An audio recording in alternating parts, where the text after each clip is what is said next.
బండి సంజయ్ కు మధ్య గల గొడవలేంటి, వాటికి గల కారణాలేంటి? బీజేపీలో ఏ రాష్ట్ర నాయకులైనా ఏ పార్టీ నాయకులైనా చేరవచ్చా అంటే చేరవచ్చు.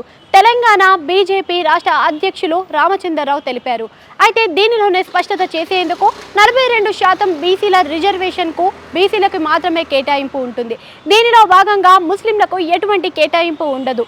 కాంగ్రెస్ ఎన్ని పన్నాగాలు పన్నానా కానీ వాటికి మేము కాంప్రమైజ్ అవ్వము. ఇప్పటి వరకు చూసుకున్నట్టయితే బీజేపీ నుంచి చాలా పనులు జరిగాయి. బీజేపీ ఉన్నంత వరకు ముస్లింలకు 42% కేటాయింపులో ఎటువంటి 1% కూడా కేటాయింపు దక్కదని చెప్పారు. అయితే దీనిలో భాగంగానే బీజేపీలో వలస నేతలకు అనుమతి లేదు అనేది కూడా అవాస్తవమే. అయితే వలస నేతలకు కూడా ఆహ్వానం పలుకుతామని కూడా తెలిపారు.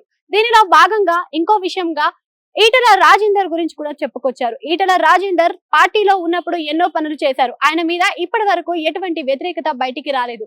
తప్పుడు ప్రచారం కూడా ఎక్కడ జరగలేదు. బయట కూడా చూసుకున్నట్టయితే ఆయనకు సంబంధించిన విషయాల్లో ఎటువంటి విషయం కూడా ఇప్పటి వరకు బయటికి రాలేదు.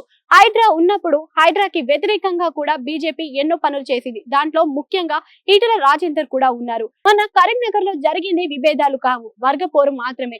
అయితే వీటన్నిటి గురించి కూడా స్పష్టత చేస్తూ వీటన్నిటి గురించి వివరిస్తూ ఆయనలో ఫైర్ ఇప్పుడే మొదలైంది అని తెలుపుకొచ్చారు.